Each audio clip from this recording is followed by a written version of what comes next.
오늘은 여러분들과 함께 시 한 편을 읽으면서 나누면서 오늘 설교의 말씀을 시작하려고 합니다. 제가 저희 카톡에 같이 올렸던 대강절의 노래라는 시인데요. 이 시는 다일 공동체의 최일도 목사님의 아내이신 김연수 사모님께서 지으신 시입니다. 화면으로 같이 보면서 들어보시기 바랍니다. 어서 오십시오. 세상살이 드센 물결에 떠밀려 축 처진 사람들의 어깨마다 꿈의 고운 날개에 달아주는 별빛으로 오십시오.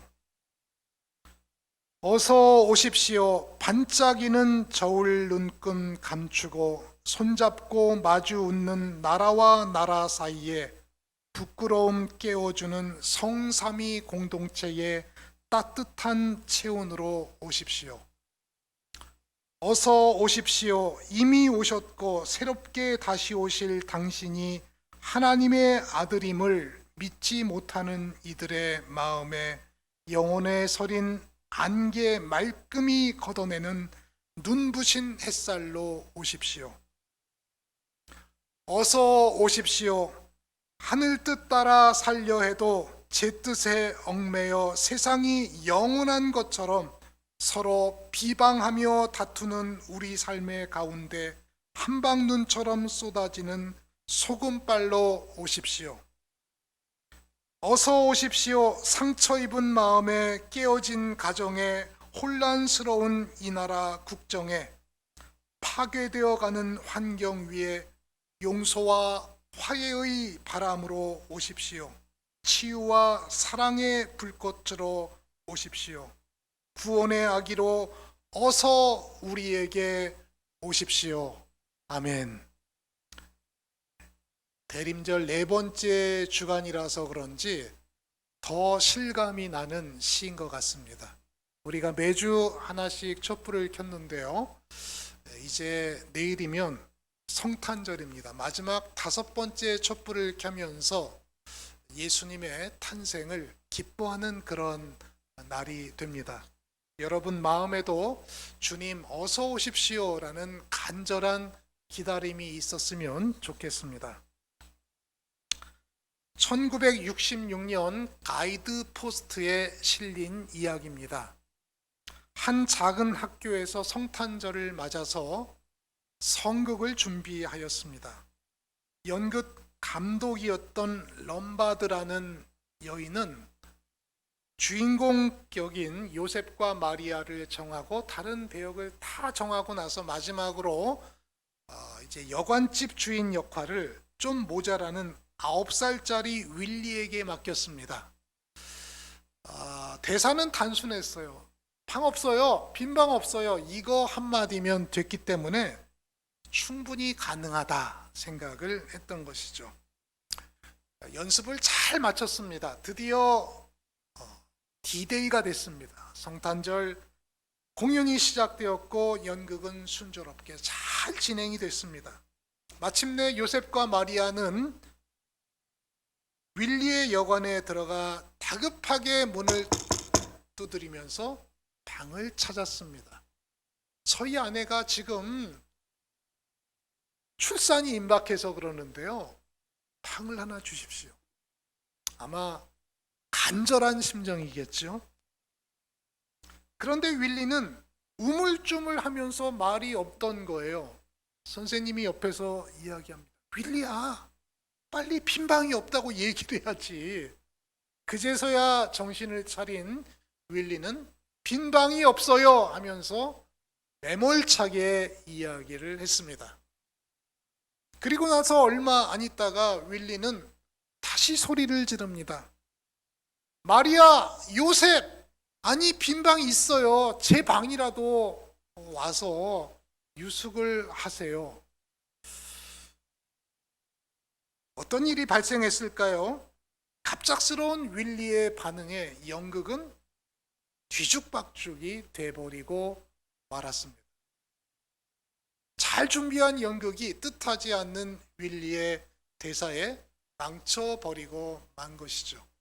그러나 이 연극을 관람했던 많은 사람들은 연극이 마치고 돌아가는 마음 깊은 곳에 뭉클한 무엇인가를 경험하고 갔다는 이야기입니다.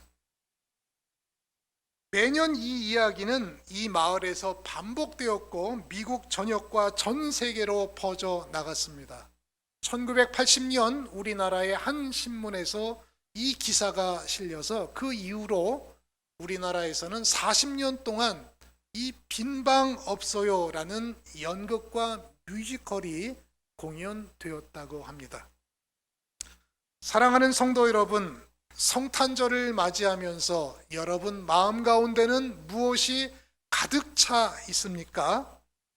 나의 생각과 계획, 욕심, 세상에 찌들은 수많은 잡동사니로 가득 차 있지는 않습니까? 세상이 주는 근심과 걱정, 시기, 질투와 가득 차 있다면 주님께서 거하실 공간은 존재할 수 없는 것입니다. 제가 블로그 하나를 찾다가 재미있는 블로그를 봤습니다.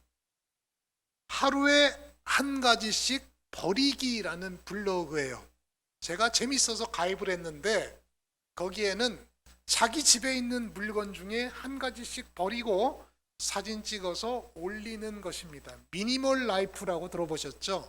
단순하고 축소된 삶을 살고자 했던 현대인들의 어떠한 몸부림이 아닌가 생각합니다. 저도 옷들이 쭉 걸려 있잖아요. 1년 내내 안 입는 옷들이 꽤 있더라고요. 그래서 하나씩 버리기 시작했는데 버릴 때마다 늘 결정장애, 언젠가는 한번 입을 텐데 하는 생각을 하게 됩니다. 최근 현대인들이 마음 챙김이라는 수련을 많이 한다고 해요. 우리 마음이 세상의 근심 걱정으로 가득 차 있어서 뭔가 하나씩 버려야 마음이 좀 넉넉해진다는 그러한 이야기죠. 성탄절을 하루 앞둔 오늘 이 시점에 우리가 예수님께서 거하실 아름다운 마음의 구유를 준비했으면 좋겠습니다. 우리가 4개의 촛불을 켰는데 이것이 하나하나 상징하는 의미가 있다고 합니다. 첫 번째 촛불은 소망을 상징하는 것입니다. 구약 성경에 메시아로 오신 예수님의 그 예언의 말씀을 낭독하면서 소망의 빛으로 이 땅에 오신 주님을 기다리는 것이죠. 두 번째 촛불은 회개의 촛불입니다. 주의 길을 예비하라 외쳤던 세례 요한의 그 음성을 기억하면서 우리의 교만과 죄와 허물들을 회개하고 주님을 기다리는 것입니다. 세 번째 촛불은 사랑의 촛불이라고 해요. 예수님께서는 하나밖에 없는 독생자를 우리를 위하여 아낌없이 주셨기 때문에 그 사랑을 기억하는 것입니다. 네 번째 촛불은 기쁨의 촛불입니다. 목자들에게 전한 천사들의 메시지는 기쁨의 소식이었던 것이죠. 예수님께서는 고통과 신음 속에 좌절 가운데 있는 인류에게 구세주를 만나는 큰 기쁨이 되셨다는 것입니다. 이제 우리가 아직 점화하지 않은 마지막 5번째 촛불은 예수 그리스도의 촛불입니다. 생명을 상징합니다. 예수님께서 우리에게 생명을 주기 위해서 이 땅에 오신 것이죠. 우리는 이렇게 구원의 소망, 회개의 열매, 영생의 기쁨, 사랑의 충만, 그리고 생명의 소중함을 인지하고 하나님께 감사하며 이 촛불들이 우리 마음속에서 꺼지지 않도록 잘 간수해야 하겠습니다. 오늘 본문은 지난주에 이어서 마리아에 관한 이야기입니다.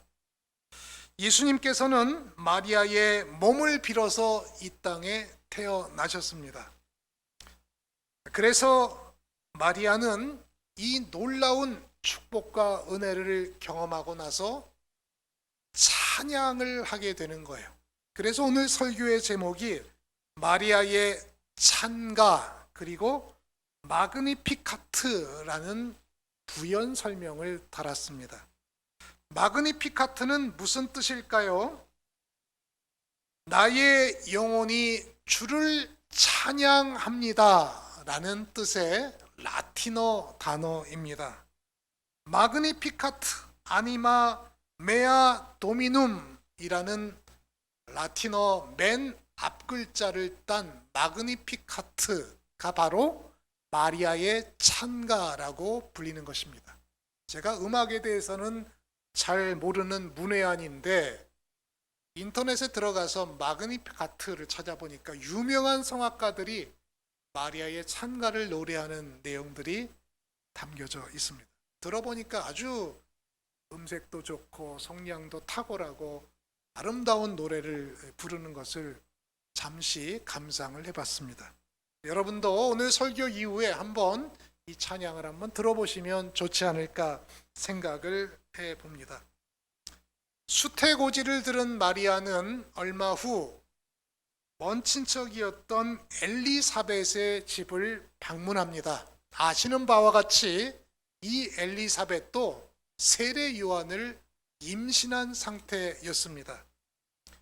두 여인은 3개월 동안 함께 머물게 되는데 엘리사벳의 환대를 받습니다. 그녀는 마리아의 임신을 알고 마리아를 축복하고 찬양합니다. 마리아는 엘리사벳과의 만남이 있었기에 기쁨으로 하나님께 찬양을 하게 되는 것입니다. 세상 사람들의 눈에는 미혼 모여 대책 없어 보이지만 엘리사벳의 눈에는 이 여인이야말로 하나님의 섭리로 예수님을 잉태한 복된 여인이었던 것입니다. 그래서 그녀는 마리아를 환대하고 찬양하고 축복한 것입니다. 그래서 여러분, 믿음의 공동체가 소중한 것입니다. 필요한 것입니다. 세상의 논리와 생각, 사고방식으로는 도저히 이해되지 않는 일이 믿음의 눈으로 보면 이해되고 설득되고 확신이 서기 때문입니다. 혼자서가 아닌 신앙의 동역자와 함께하는 것이 이처럼 중요하다는 말씀입니다. 격려받을 수 있습니다. 우리의 낙심된 마음이 고무될 수 있습니다. 기도해 줄 수 있습니다. 마리아는 엘리사벳과의 만남을 통해서 이해되지 않았던 하나님의 섭리가 이해되고 설득되고 납득됐습니다. 퍼즐과 같은 그러한 이 혼란스러운 마음들이 하나로 통합이 된 것이죠. 그래서 그 믿음이 기쁨으로 승화되어 노래로 표출되게 된 것입니다. 나의 영혼이 주님을 찬양합니다. 마리아의 찬가는 이렇게 시작이 됩니다. 그런데 이 노래를 여러분 자세히 보십시오. 이 노래는 복음 중에 복음의 핵심이 담겨져 있는 노래입니다. 학생들이 공부할 때 보면 마지막 시험 전에 뭐를 봅니까? 핵심 정리라는 걸 봅니다. 모든 교과서의 내용, 참고서의 내용이 다 응축되어서 요점 정리가 된 것이죠. 그것만 보고 들어가는 거예요. 시간이 없기 때문에. 복음이라는 것은 무엇입니까? 바로 성경 66권 하나님의 사랑과 하나님께서 우리에게 전하고자 하는 그 메시지의 핵심 중에 핵심인 것입니다. 목사님, 어떤 것을 보면 복음을 알 수 있습니까? 이렇게 묻는다면 저는 마리아의 찬가를 여러분들에게 다시 한번 꼼꼼히 읽어보라고 말씀을 드릴 수 있겠습니다. 왜냐하면 이 마리아의 찬가는 복음이 무엇인지 우리에게 설명해 주고 있기 때문입니다. 복음은 좋은 소식입니다. 굿뉴스예요. 히라버로는 뉴앙겔리온이라는 말을 씁니다. 저 멀리서 한 군인이 말을 타고 달려옵니다. 그리고 소식을 전합니다. 전쟁에서 우리 군대가 승리하였습니다. 바로 이것이 뉴앙겔리온 복음이라는 거예요. 고대 사회에서 전쟁은 죽고 죽이는 사륙전이었어요. 전쟁에서 이긴다는 것은 모든 것을 다 차지하는 갑이 되는 것이고, 전쟁에서 패한다는 것은 모든 것을 다 잃는 을이 된다는 것입니다. 귀족, 왕족들은 노예로 신분이 전락합니다. 그의 아내와 딸들은 성적인 노예가 되어버리고 하인이 되고 몸종이 되는 것입니다. 평민들은 말할 것도 없고 높은 상류층의 사람들도 저 하층민으로 전락하는, 그것이 바로 전쟁에서 지는 결과인 것입니다. 장수들은 생명을 유지할 수가 없었습니다. 목이 날아가는 거예요. 그렇기 때문에 이 전쟁에서 승리했다는 이 소식은 정말로 고대하고 기다렸던 소식인 것입니다. 그래서 그 말을 유앙겔리온 복음이다 라고 이야기하는 것이죠. 그런데 이 기독교에서는 이 말을 차용을 한 것이요, 전쟁에서 승리한 이 소식보다 더 기쁘고 놀랍고 복된 소식이 있다. 바로 그것이 복음이다. 복음. 세상은 좋지 못한 소식으로 가득 차 있습니다. 사건, 사고, 살인, 강도, 수많은 전쟁과 폭력과 지진과 또 수많은 일들이 이 세상에 벌어지고 있지 않습니까? 이러한 끔찍한 사건과 사고 속에서 살아가고 있는 우리에게 하나님께서 인간의 몸을 입고 이 땅에 태어나셨다는 이 소식이야말로 복된 소식인 것입니다. 할렐루야. 그래서 이 복음은 모든 사람들에게 기쁨과 소망과 힘을 주는 놀라운 메시지가 있는 것입니다. 우리가 인생을 살아가면서 해결할 수 없는 죄와 또 사망의 그러한 문제들을 주님께서는 십자가에서 모두 다 해결하시고 우리에게 새로운 생명과 참 자유를 주셨다. 어찌 보면 이것이야말로 우리 인간 모두에게 주는 하나님의 가장 큰 선물이라고 할 수 있는 것입니다.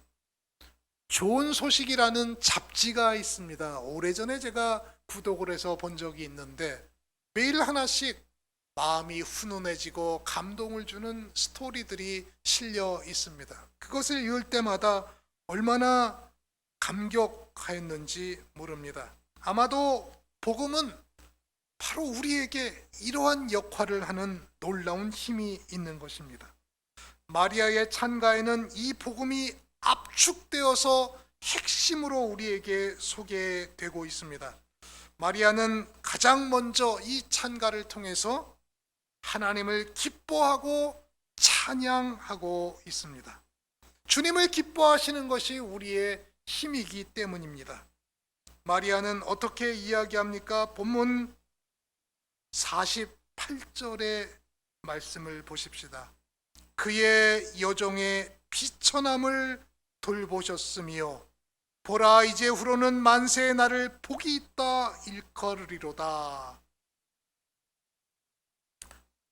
인간이 신을 찾는 첫 번째 작업은 자신의 비천함을 깨달을 때입니다.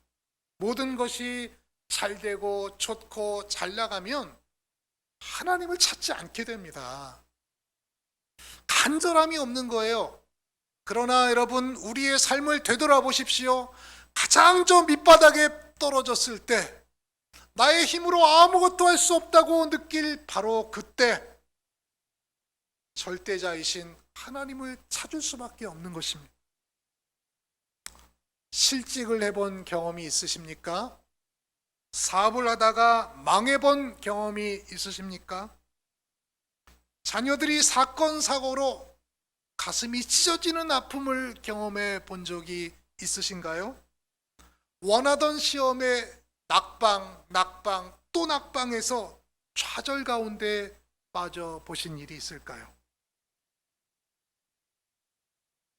영하 20도의 그 강추위 속에서 저 전방 GP에서 근무해 본 일이 있으십니까?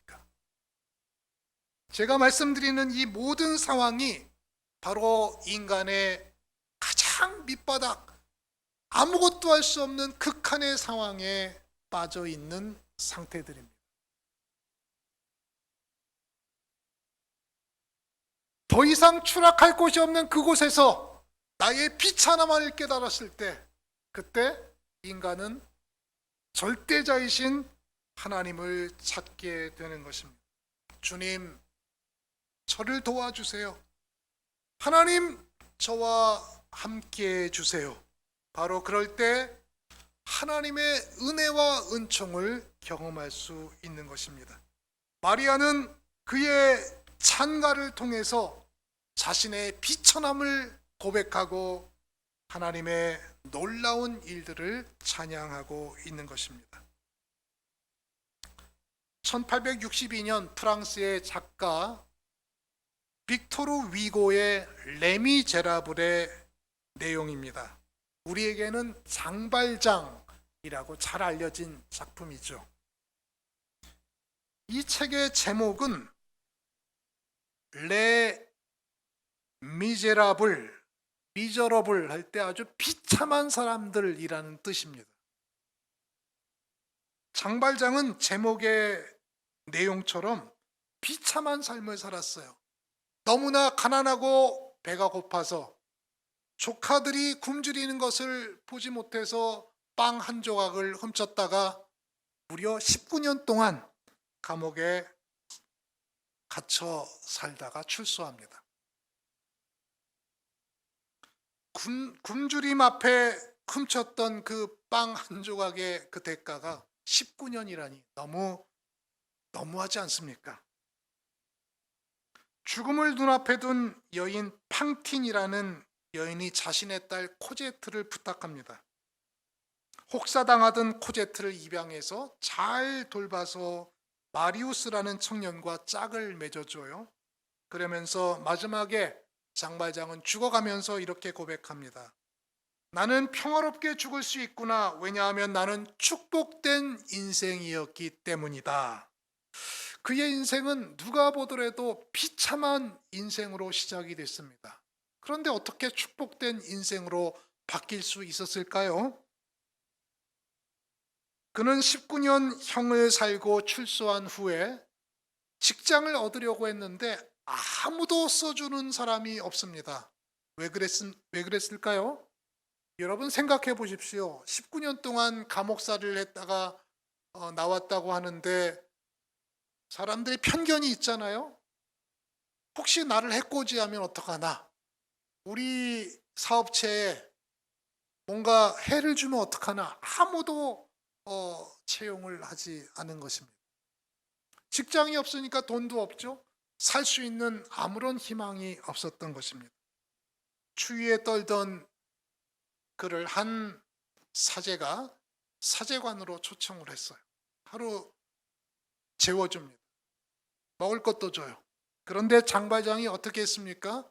밤에 은촛대를 갖고 훔쳐갖고 나오죠. 그러다가 경관에게 잡힙니다. 다시 사제관에 들어와요. 주교님, 이것이 당신 집에서 훔쳐간 은촛대가 아닙니까? 이 주교가 뭐라고 이야기했습니까? 아닙니다. 내가 그에게 선물로 준 것입니다. 그때 장발장의 인생이 180도 바뀌는, 한 번도 경험해보지 못했던 호의와 사랑을 받으면서 그의 삶이 180도 바뀌게 되어서 비참한 인생에서 축복된 인생으로 바뀌게 된 것입니다. 복음이란 것이 바로 이것입니다.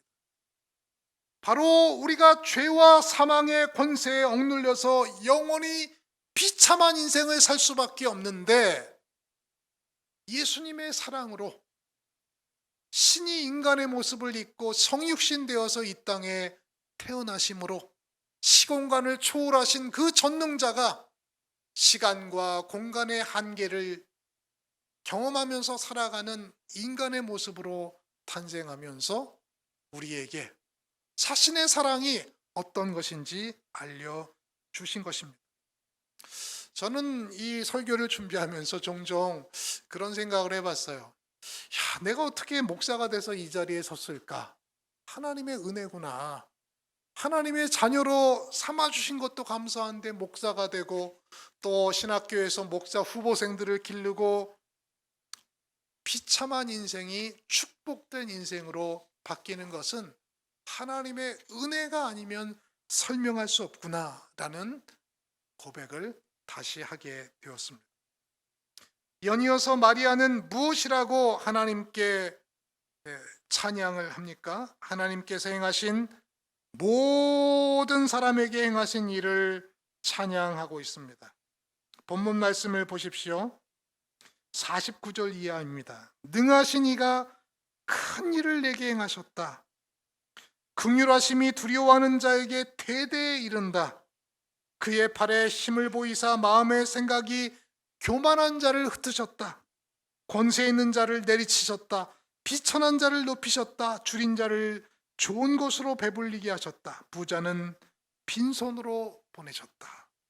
바로 하나님께서 이 땅에 행하신 놀라운 일들입니다. 부한 자와 권세 있는 자를 낮추시고 빈한 자와 없는 자를 높이시고 배불리셨다는 이 고백들을 마리아는 하고 있는 것입니다. 인생 역전을 실현하신 것입니다. 하나님께서는 그 아들을 통해서 죄와 사망 가운데 있는 우리뿐만 아니라 소외되고 연약하고 이 땅에 아무런 권세와 권력이 없는 사람들을 높이시는 이러한 일들을 행하셨다는 것입니다. 그래서 하나님을 찬양하고 있습니다. 연이어서 마리아는 본문 54절 이하에 다음과 같이 말씀합니다. 그 종 이스라엘을 도우사 긍휼히 여기시고 기억하시되, 하나님께서는 이스라엘에 행하신 일들을 찬양하고 있는 것입니다. 특별히 기억하시되라는 말에 집중을 해 보십시오. 우리는 늘 망각하는 존재지 않습니까? 연초에 행했던 일도 다 잊어버려요. 일주일 전에 했던 일도 깜빡깜빡 잊어버립니다. 그래서 저도 핸드폰에 저장해 놓지 않으면 어제 말했던 일도 가끔씩 잊어버릴 때가 있습니다. 망각하는 존재가 우리들입니다. 그러나 하나님께서는 모든 것들을 다 기억하시는 그런 존재들, 그러한 분이시다라는 것입니다.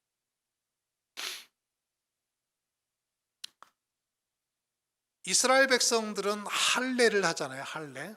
난지 8일 만에 남자아이의 생식기를 표피를 베서 할례를 하는데, 그 이유는 물론 위생학적인 것도 있지만 하나님을 잊지 말도록 하는 표시인 것입니다.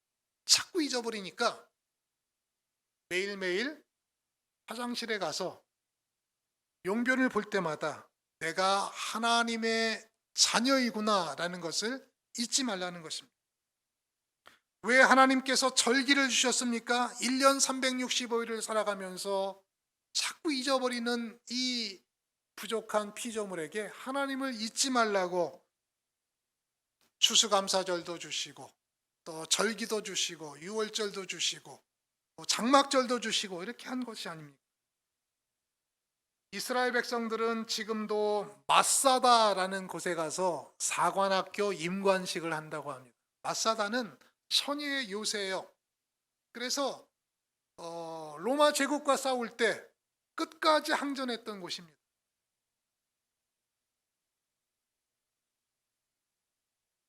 우리의 선조들이, 우리의 조상들이 나라를 지키려고 이렇게 끝까지 항전했다라는 것을 역사의 교훈을 전수하기 위해서 마사다라는 곳에서 사관학교 임관식을 한다고 합니다. 우리는 자꾸 잊어버리는 존재입니다. 하나님께서 이스라엘 백성들을 40년 광야 속에서 지켜주시고 보호하시고 함께하시고 가나안 땅으로 인도하신 것도 잊어버립니다. 우리의 인생 가운데 행하신 놀라운 일도 잊어버립니다. 그러나 하나님께서는 하나도 잊어버리지 않으신다고 말씀합니다. 주님은 다 기억하십니다. 우리가 주님을 향한 수고와 헌신, 조그마한 봉사도 다 기억하시는 것입니다. 그래서 마리아는 하나님 앞에 드리는 이 찬양을 마무리하면서 이 조상에게 말씀하신 것 같이 아브라함과 그 자손에게 영원히 하시리로다 라고 결론을 맺고 있습니다.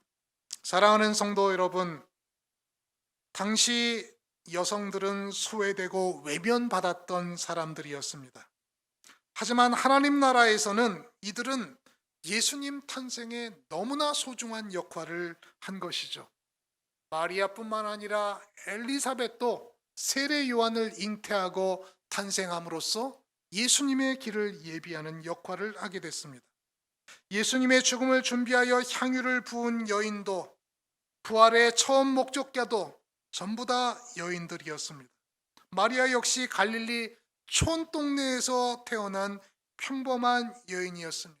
중심이 아니라 주변부 사람이었습니다. 그러나 하나님 나라 구원의 역사에서 이들은 귀하게 쓰임 받았습니다. 사랑하는 예수사랑교회 성도 여러분, 다사다난했던 2023년도 이제 저물어 갑니다. 대림절 네 번째 주일을 맞아서 마리아가 하나님 앞에 고백했던 이 찬가가 우리의 고백이 될 수 있기를 축원합니다. 마음의 구유를 만들어서 꽉 차버린 우리의 내면을 정화시킵시다. 비우고 버리고 깨끗하게 만들어 예수님께서 거주하실 공간을 만드십시다. 그리하여 마리아의 찬가가 여러분 한 사람 한 사람들의 노래요 신앙의 고백이 될 수 있기를 주의 이름으로 축원드리겠습니다. 다 함께 기도하겠습니다. 사랑의 하나님 아버지, 비참한 인생을 불쌍히 여기시고 하나님의 아들 예수 그리스도를 우리에게 선물로 주심으로 복되고 의미 있는 인생으로 우리의 삶을 변화시켜 주신 것을 감사합니다. 우리 입술에서 이 찬양이 늘 흘러나와 하나님 앞에 영광 돌리는 제2의 마리아가 될 수 있도록 인도하여 주옵소서. 감사드리며 이 모든 말씀을 거룩하신 예수님 이름으로 기도합니다. 아멘.